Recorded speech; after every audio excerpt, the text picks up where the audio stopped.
So I was a reluctant medium.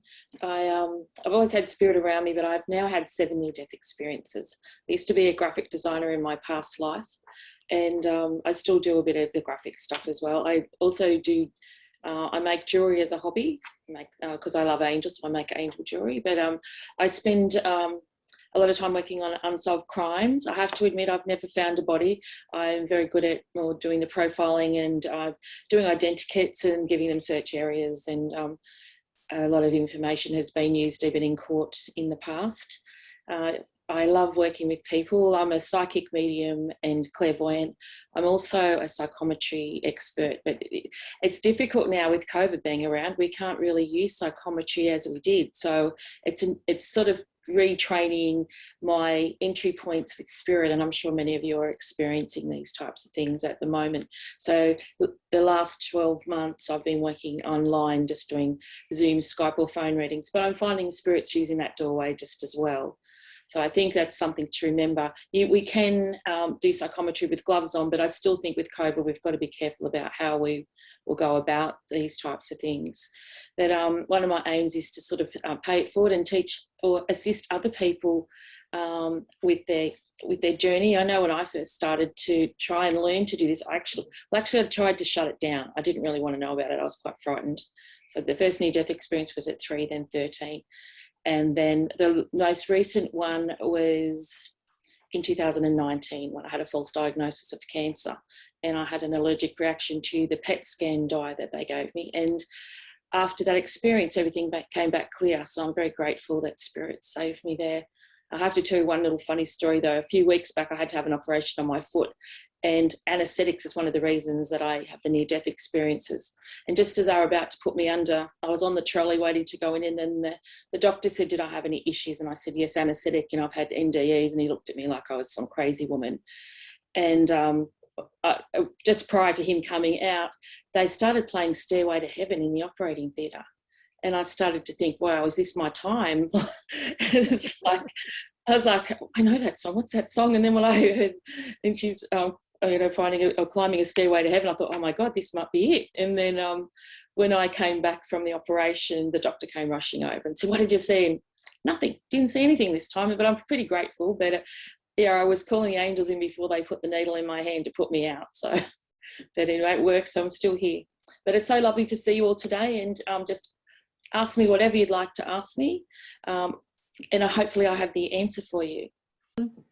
I figure once a working medium, always a developing medium. So I always, any chance I get to learn from somebody else who's also doing this work, I enjoy doing that. So I'm a teacher, and I do readings, and I don't know what else to say. I just developed a little card deck for people to use to get their own intuition going. So that was something that happened just in the last 2 weeks. So projects, that's all I can say, is I'm doing a lot of things to reinvent myself since this lovely opportunity to come online was presented to all of us who said we'd never be on the internet. So yeah. Thanks. I'm new to this. I've read a couple of times. I feel like it was luck that I actually made a connection, but I've just been kind of riding the wave of, am I too tired to dive into this today, or is too much going on in my life? Do I need to put it to the side for a little bit? And so I'm kind of getting back into it a little bit more again. Okay, Deb, when I've been sitting in the power a lot lately, whether I'm sitting just for the power or I'm sitting for trance, I've found that my non-dominant hand has been starting to move a lot. So I'm thinking that I need to be sitting there with paper and pen. Definitely. Any thoughts? Yes, I definitely feel that Spirit's wanting to utilise you to do automatic writing. And so yes, definitely have your pen and paper there. Sometimes too, Spirit will like I find for me, I do automatic writing, but also I find I used to be a typesetter and graphic designer, so sitting with a computer and having a Word document open can also be a useful tool. So just have a blank page there. You can even start by just, if there's questions you want to ask your guides or that you want spirit to answer, you may pre-write, you know, a sentence to them and just sort of ask, you know, what's my message for the day, or what's my word for the day, or what, is there an affirmation? You know, and I think when we start to work with all of our gifts, it's like a muscle. So I call it our spiritual GPS. So once we start to exercise it, the stronger it will become. When I first started doing this work, I couldn't sit up and be awake and be reading people. And I used to have to meditate. Now I'm pretty well switched on most of the time. But my gifts have changed. So I have clairaudience, so clear hearing, clairsentience, clear feeling, and clairvoyance. But I get symbology as well. So that's one of the reasons I think they want you to actually be able to draw things. So I've just had a deck of cards that I've just brought out last year called Psychic Symbols, and I actually based that on what I call my psychic encyclopedia with spirit. So maybe if you get the inclination to do any little doodles or symbols, start to write them down and acknowledge what you're feeling at the time that happens, whether or not it's connected to your client that you're reading for, or whether it's a connection to spirit.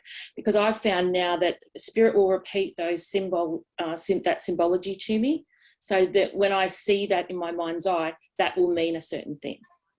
So I hope that makes sense. Thanks, Deb. That's okay. Yeah, I'm from Sydney. I'm just starting the last couple of years, but I've been working from the healing side and started a spiritual healing circle. I was joined that and just learning to understand the power, sitting in the power. And recently I just was sitting in the power the other night and my hands were just on fire, just that feeling. And I just feel like for some reason I'm moving into a trance, whether it's a trance feeling or something like that. But it's just going to be spirits and pushing me that way. Just trying to work it, understand it, the whole meaning of it all. Yeah, I have been doing more trance work recently. I don't do it publicly for clients. There are some close friends or spiritually minded friends that I do work with. And we also do some remote viewing at times about the world to see what's going on. But yeah, I think trance mediumship work is very, very important. I think Esther and Jerry Hicks have been amazing with sort of getting that out there. And of course, Seth Speaks. So I think that Spirit's starting to utilise different ways to work through us. I think it's also having someone, sometimes it's nice to have someone who's a control that's around you to sort of help you, you know, if it's, you know, to get back in. I know when the very first time I was in a circle and I started to trance, and it really freaked me out. I felt like I was getting really, really hot, and I felt like I was ricocheting out the top of my head. I felt this being stepping in, and I really didn't like that feeling at all. I felt quite out of control and to be honest, quite frightened. But now I have a arrangement with my guides that it's more or less that it's almost like they will step to the side, or I'll let them come through, and then I'll use the automatic writing to bring it through, or sometimes I might even just shut my eyes and type whatever I'm hearing, you know, or I will speak it, you know, I might record it onto a voice memo on my phone and then transcribe it later. But, you know, I'm seeing that there's a big shift around you with guides, and I'm being told, and the hotting up, they're telling me the activation has begun. So I feel it's very important for you. They're telling me to tell you not to be frightened about this, because I feel that it's the next step. But it's funny, I don't know if you have some health things going on at the moment, because they're telling me the healer will be healed. So I almost feel when they're stepping in through you and you're healing others, that you're also being healed at the same time. And one thing to remember, everybody, when we do this work, it does affect your health a lot. I find the older that I have got, it's like the more draining it can be. So I think it's trying not to absorb everybody's energy, you know, and because it's like being connected to the well. Sometimes you get to the bottom of the well because you're giving so much of yourself. So it's learning how to replenish that energy. But yes, I'm being told it's very important. Fantastic. Yeah, I get that too. I've been getting real fatigued a lot, and I did a session with I was just so fatigued, and they say keep coming, keep doing it, and I'm saying no, I need to sit down. I was a little pushy about it. what are you healing? I said, no, I'm just going to sit down. I was just so fatigued. It just sort of wiped me out. And it just took me a couple of days to find spirit. Yeah, and I find spirit sort of cutting my internet off here and there, just say no more, just sit down and relax. They're real fussy sometimes. The they muck me up all the time. But I think too, yeah, definitely did the last time when we were trying to connect for the other talk. I do find with spirit though too, they do try to protect us, but people don't understand when we do this work. It's I think it's sometimes people still think we're a party trick, you know, and that we're just this never-ending supply. We're just this being that's going to give them all the answers of everything they want. So it's really good to try and ground yourself and get outside, or whether you go, you know, I use the shower in the morning. I like the shower on, and then in the afternoon I have a shower to wash any stress or any negativity off. But or I do a lot of gardening, you know, or go for a walk in nature. I'm being told that will.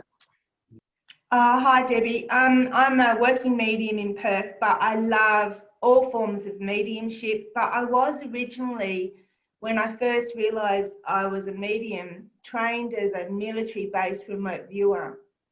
And I love that form of mediumship. And one day I really hope, whether the families come in like they did with Helen Duncan and they show themselves to say they're missing, or whether I help find them, I'd like to dedicate my time for that. It's a little bit hard with the police in Western Australia, as you already know. But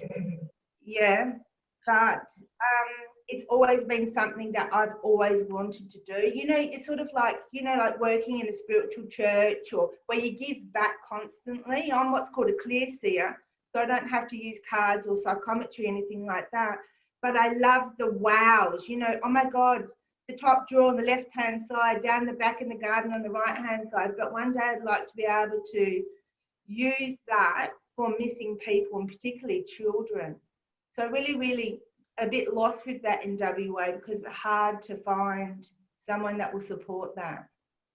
Yeah, it is hard. I have worked on a lot of cases in WA, and but they denied that I did. But yeah, it's difficult. And the one police officer that I did work with, he's now in jail, not because of working with me, but for another reason. But yeah, it is difficult. I think when it comes to the police, it's more likely an officer that will come to you, or sometimes it's through a family, that a family might come to you because they've got a missing family member, and then you can go back and work through that way. Because sometimes the officers are independent, like they will work with me, but you know, they don't publicise it because they can get into trouble.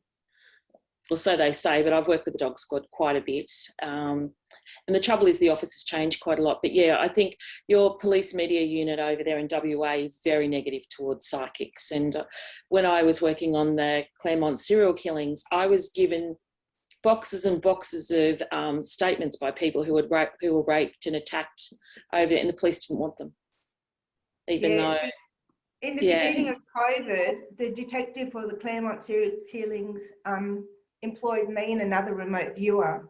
But because of COVID, it was laid dormant, and then we didn't need to find the last body, to be honest, to charge the man. But it was the detective employed on the case that found us. And that's generally what happens. I know, it's just a difficult thing to do when you're, you know, you're there offering your time for free. Yeah, I understand. And I do all my police work for free as well.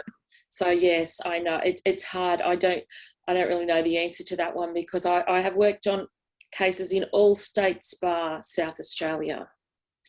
But it can be difficult, and I really did cop a lot of criticism in WA, and they even the police actually said that I'd lied and I never did work with them on any of the cases. But then they had to retract that statement on air. So it's a really hard one. I really don't think that, you know, we as psychics or mediums, we don't all solve the cases. We're a tool that can be utilised. You know, it's like them using the dog squad, or like them using a detective, or, you know, in the remote viewing. But even when like the dog squad, they're nearly the last port of call that they call in on cases as well. But you know, they have detectives, but I work with identikit artists as well. And there's a fantastic retired police officer over there that I've worked with who does the identikits. And yeah, I think that they use them last as well. It's kind of a weird thing. So I'm not sure how to help you with that one. I think it's just asking spirit, if you're meant to do this, then they put you in touch with the right, the right police officer will find you. And once people start to know of you, they'll seek you out anyway.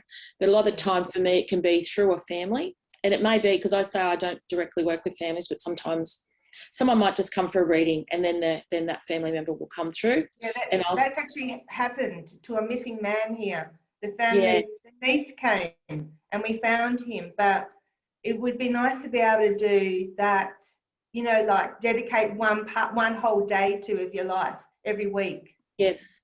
Have you had that Find Me? And I actually found out about findme.org through Victor and Wendy's site. So I've just put my new website up, and I've put the link onto that because it is a little bit difficult. But they have psychics all around the world, and they have retired police officers in America, but they have cases all around the world, and they'll work on any case in any country. Okay. So you all tune in, and it's really very interesting. I sort of stopped doing it because I just got a bit too busy with things, but they're wonderful, and they have a wonderful handbook, like a resource to sort of help you with that. So maybe look into them, but they're really lovely. And the only thing is they'll work directly with the police officer on the case. But it's very interesting because they've got retired police officers that are very pro psychics.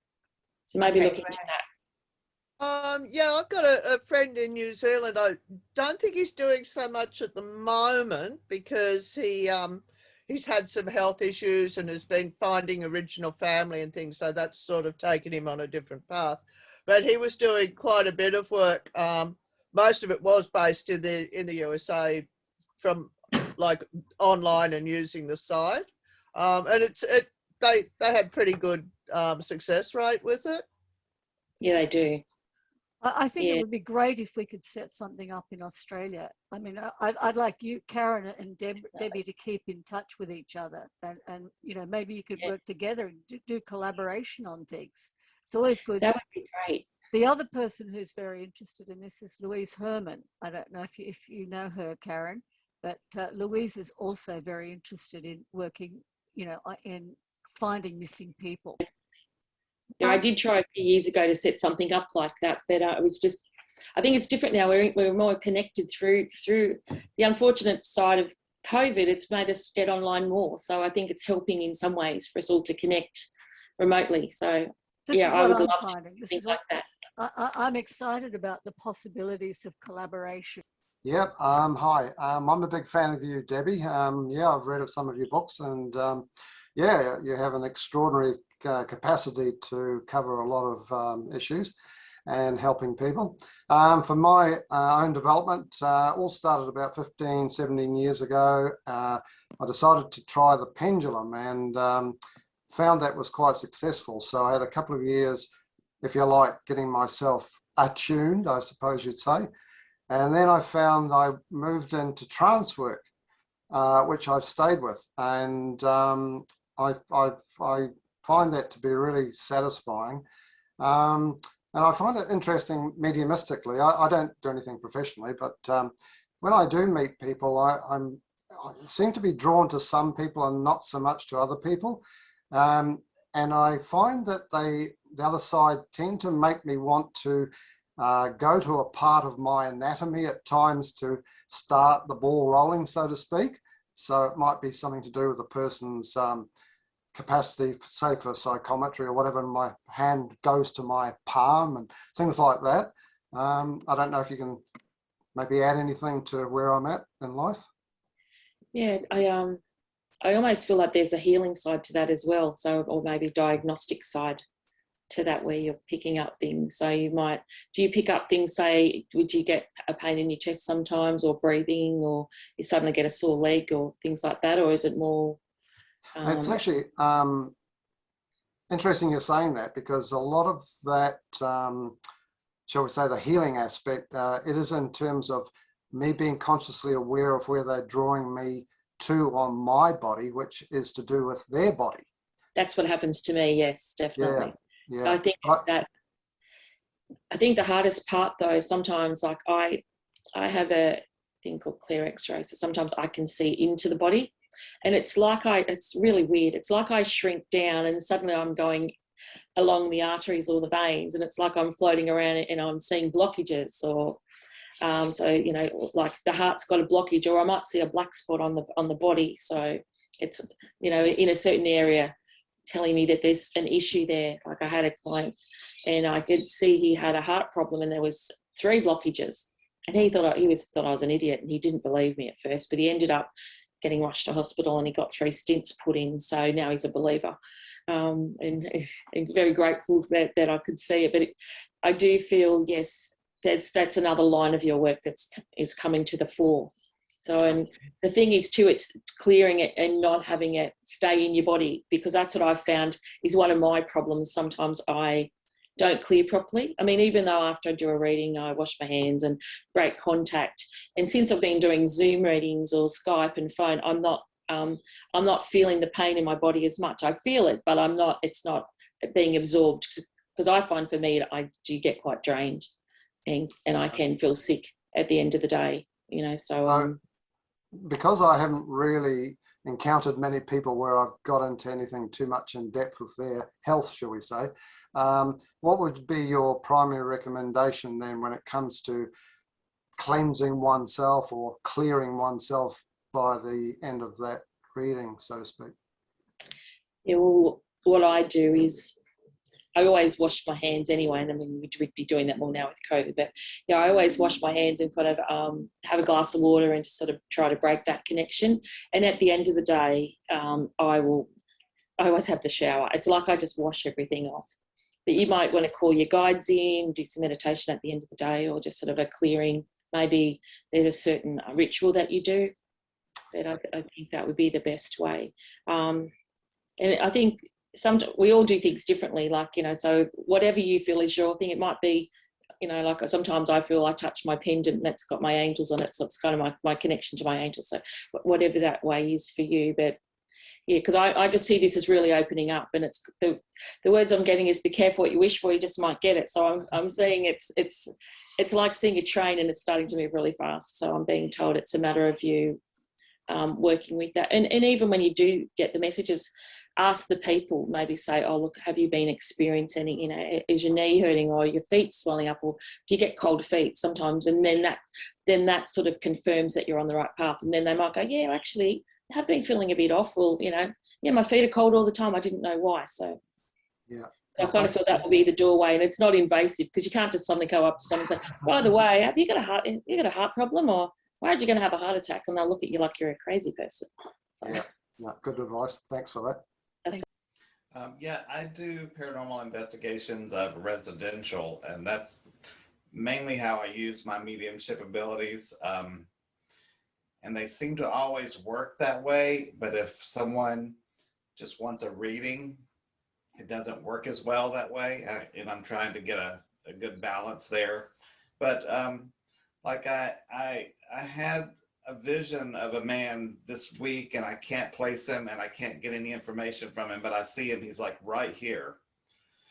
But yet last night, a friend of mine is on an investigation in North Carolina and FaceTimed me and said, can you look around this house and tell me what you're picking up? So he walked me around the house, and I picked up, I told him who's there. The man who lived in the house said, oh my gosh, yes, blah, blah, blah.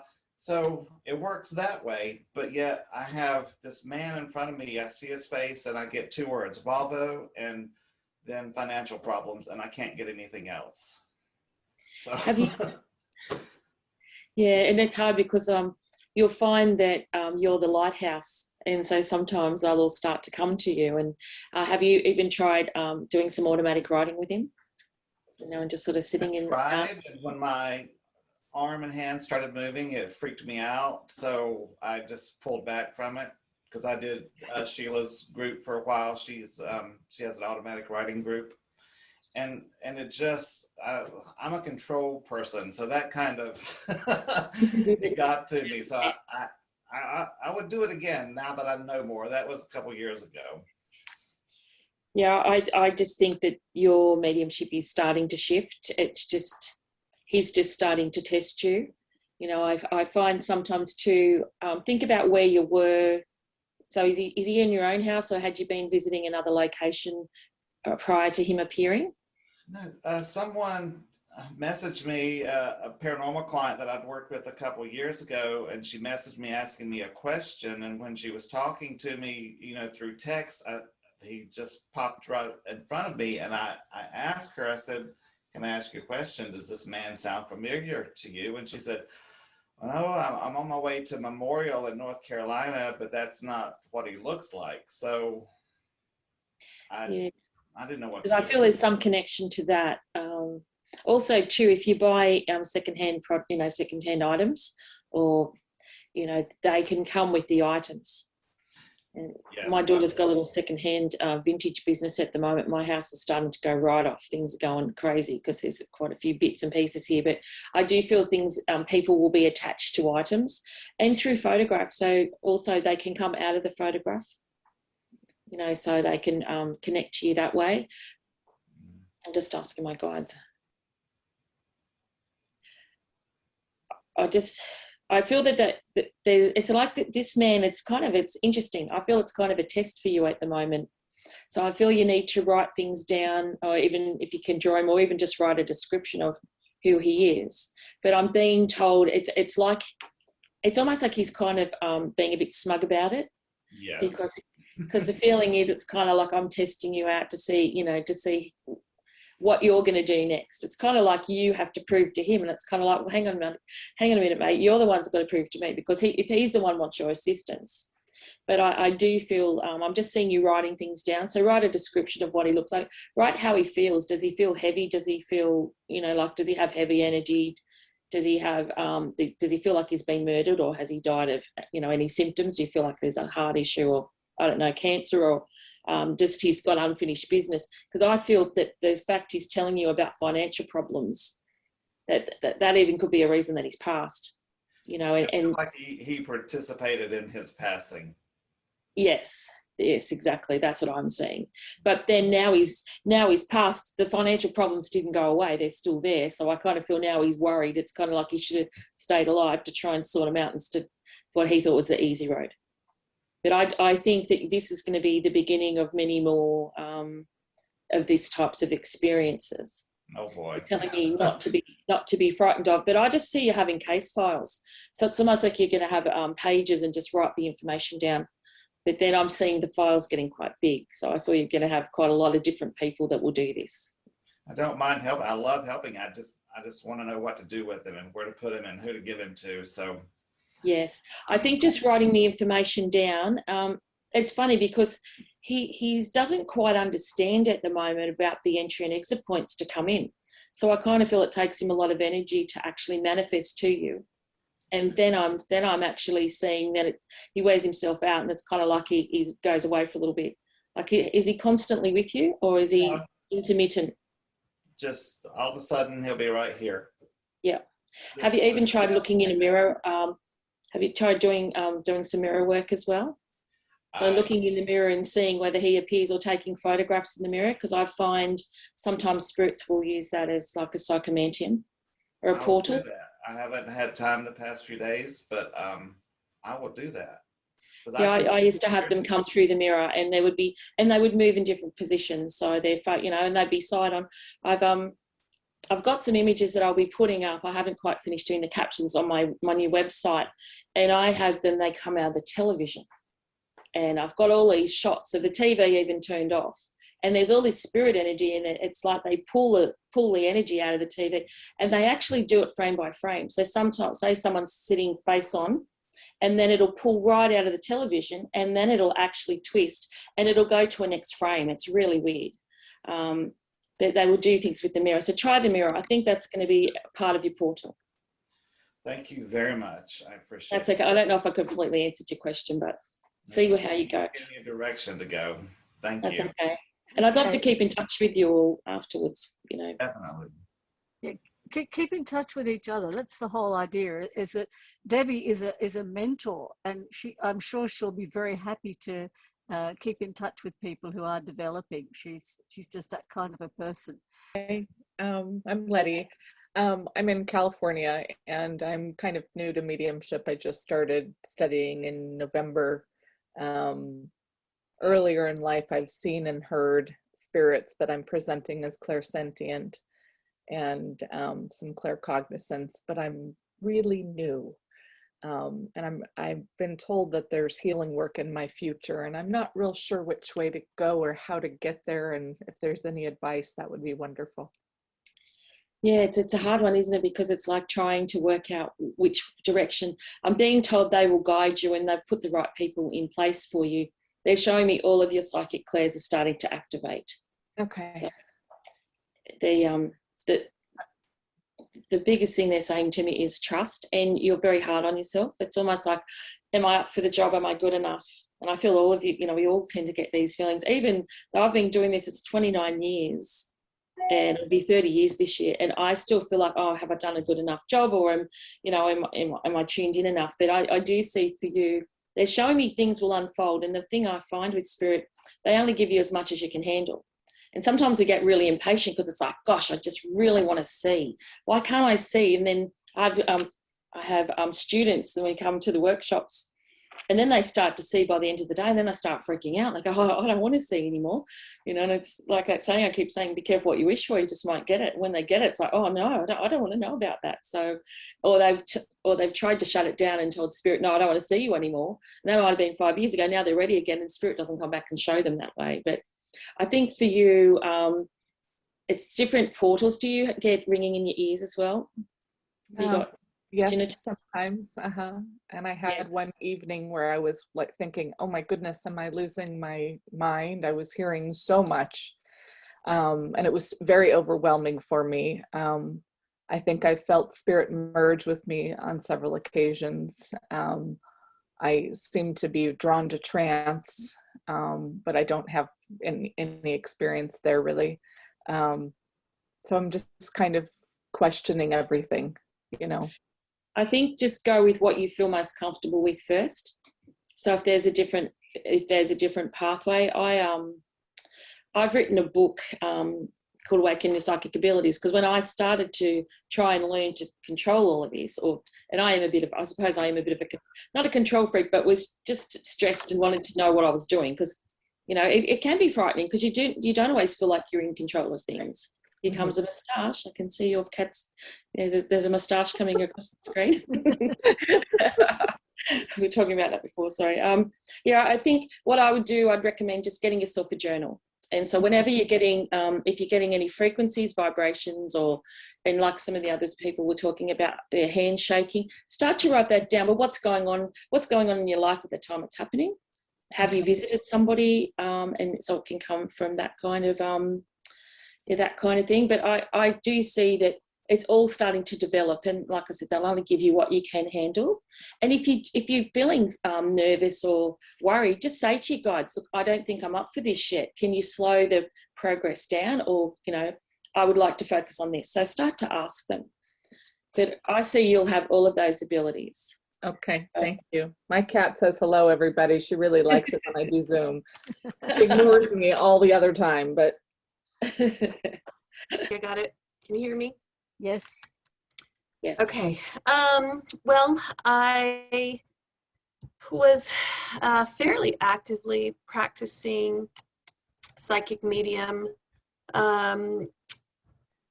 for several years, really up until the beginning of 2020, when just life events and then COVID kind of changed things.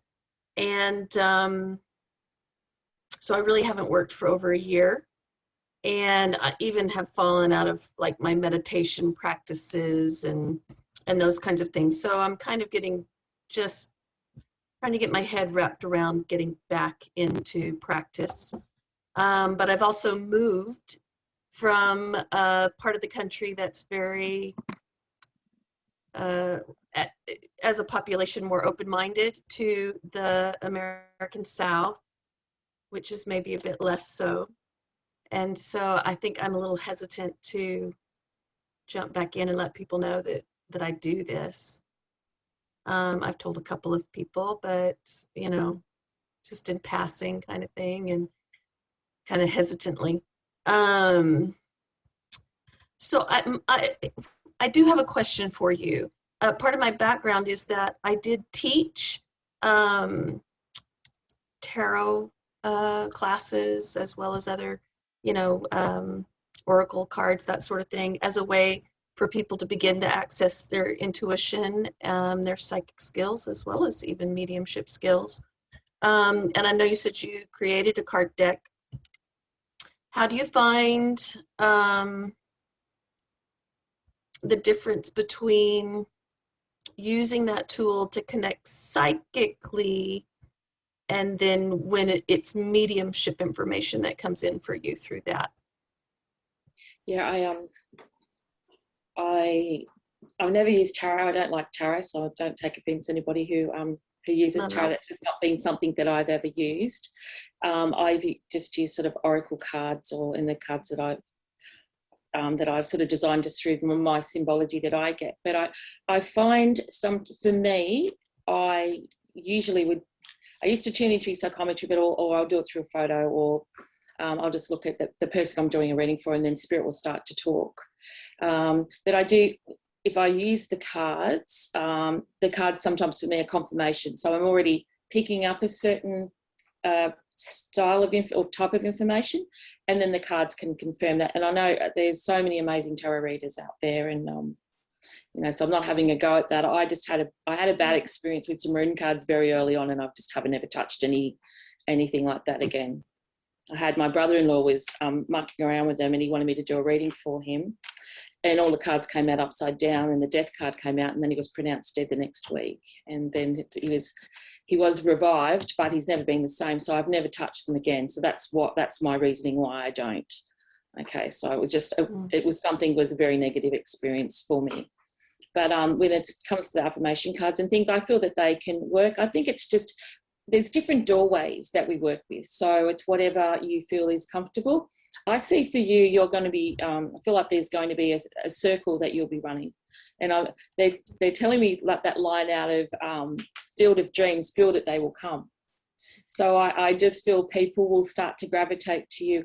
I feel we all see each other's souls, or we see each other's light. So even though you're in a new area, there's other like-minded souls like you living in that area that are probably feeling the same as you are, and they want someone to guide their light. And I'm seeing and they're buzzing me. And that's another thing. Do any of you ever get like confirmation? Like I get buzzes on my right arm, and all my hair goes up. Some people might get it on their head. Like we get just different, it's a different sensation from spirit. But for me, when they're doing that, saying confirmation. So I just see, don't worry about how it begins, just know it will begin, and put it out to the universe. I always manifest things I would like to bring into my life. So, just say to your guides, look, I'm open and ready. And don't worry that you haven't done anything for the last 12 months. That they don't know about the time frame that we have down here. That it's a different up there. So maybe you needed to have that rest. So don't beat yourself up over it. It's and to be honest, I don't meditate every day. My meditation will be if I do exercise, like or I go for a walk, because my brain's too busy. If I use a guided meditation, it's fine. But if I just sit quietly, I'm thinking, I haven't done the washing, or I've got to do blah, blah, blah. And I wasted half an hour. So I figure if I go for a walk, or if I go to the gym or do something, then I'm doing moving meditation. So however it is you connect, don't worry about it. I think sometimes there's too much pressure on us as spiritual beings that we have to do things a certain way. And just because one person works one way doesn't mean we have to work that way. So it's a matter of you and your psychic or spiritual team, and you've got the arrangement with them. So nobody's there to tell you how to do it. I think it's more about enhancing things, but I think it's just, if it feels right, do it. If it doesn't, I just think, no, it's not for me. Like I've got a lot of books here, so many books across the back here. I've got them at my office. Some of them I've read cover to cover, and some of them I've read a bit and it didn't resonate. So I think it goes on how it feels. And some things you read them and you read them again and think, oh my God, that really makes sense, and that's helped me. So I think just, don't worry so much. But they're telling me it's going to be fine and you're going to be busy. And I just sort of see you in a group, say 5 to 6 to start with, but then it'll happen from there. And I see you teaching classes again. Good. And that's essentially what I did in the last town that I was in, was I actually opened a little small community center. I just don't know how that would happen, how that would look again. But thank you. I do appreciate that. That's okay. No problem. Jennifer Thompson. Hi. Hi, how are you? I'm good. I have become a new fan of yours.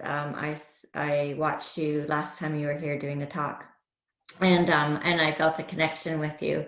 So definitely, I'm picking up that mentor energy with you. So I guess, yeah, my question is, when I am connecting with energies, if I'm like doing, I do a weekly reading energy spread. We usually with oracle cards on a YouTube channel that I started a few months, or actually 3 months ago, I guess. And so I noticed that I'm unconsciously or semi-consciously always brushing like tickles off of my face. And I'm like, what is that? It feels like cobwebs. And I'm like, is that my sign for that I'm connecting with? Because when you were talking to me, my nose is tickling. It's really weird because I was thinking, I'm not going to sit and rub my nose, but yes, I think that is your sign. And even ask your guides, is this confirmation? And sometimes then they'll do it again to you as if to say, yeah, that's it. Yeah, I think that's part of it. But it's interesting. There's a whole lot of stuff going on around you at the moment. And they're telling me you've finally been brave enough to do it. Because I feel that, have you been procrastinating for a while before you started to work with the YouTube channel? Because I'm being told this is very important for you. Yeah, because they're showing me taking 3 steps forward and 10 backwards and going, oh no, I don't know if I'm ready. But I just see them pushing you gently, but it's kind of like, come on, you can do it, you can do it. And yeah, they're telling me that your confidence is building, but I'm being told you're helping many, many people. So it's very exciting.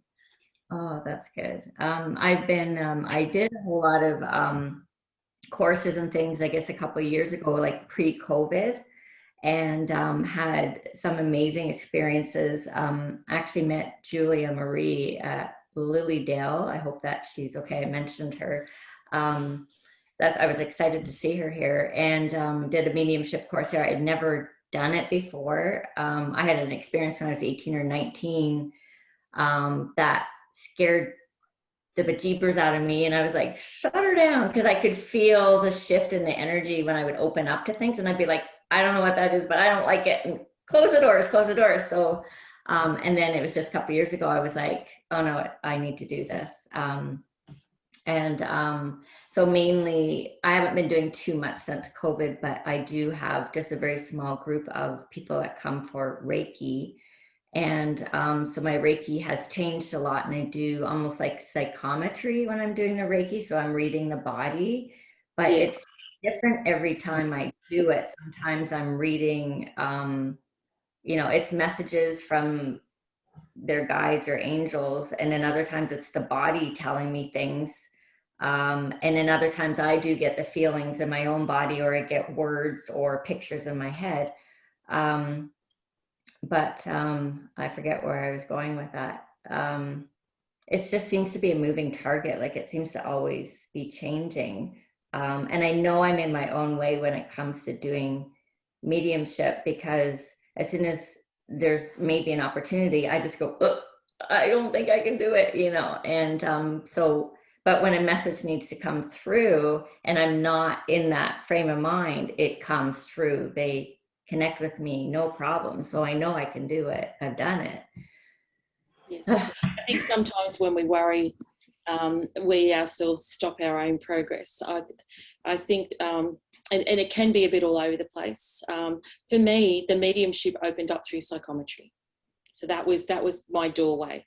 And just think, when you're working with spirit, it's about doorway. So I use some numerology as well. So, I have clairaudience that when I was writing the book about awakening psychic abilities, I sort of went through and did a chapter on each thing. There's different sort of little exercises that you do to activate, because I found when I tried to learn about this, like 29 years ago, there weren't really any books around. Now there's hundreds of books, and we have the internet. We didn't have the internet then, so we didn't have all of these resources. I remember going to a spiritual crystal shop at Cronulla, and I asked if there was anything, and they sort of sent me out the back, and there was these books under the counter, and they said they were all the occult books, and you know, maybe I could find something there, but no, it was like, shh, don't tell anybody, because it's kind of, it was classed as witchcraft back there. When you think about it now, it's nothing even remotely connected to that. But I do see the psychometry, and you don't have to touch things. It may be you can use it through a photograph, you know, and tuning in that way. And also psychometry, actually, it resonates in a property, it resonates in items. Metal items are better. Like you might go to someone's house and feel like, gee, someone's had an argument in this house, or someone feels really sick in this house, because that energy's there.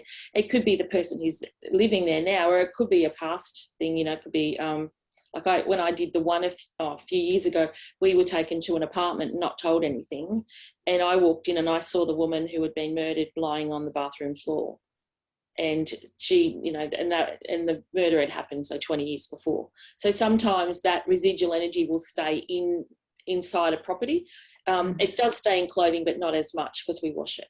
But when it comes to historical items, or you know, jewelry and you know, things like that, or antiques, they can go with the antique. So it might be something of interest to even look at photographs and sort of see what you pick up. So that could be another way to try and tune in. But I think now I've lost my train of thoughts, so I feel like I'm a waffler sometimes. So I hope I don't bore you to tears. I just sort of see that this is it's all coming together. So don't worry about how you get the information. Just like when I teach people, I get everybody to tune into a photograph, and I get them just to write things down.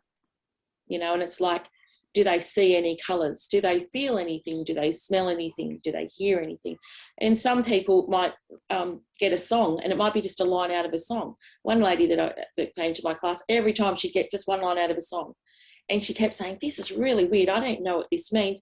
And then when she'd relay it back to the person she was doing the reading for, the words meant so much to that person. And it wasn't that they liked the song necessarily, but the line in the song, that meant that had meaning for them. So just think about how you pick up your messages. And I find the best thing is to write it down.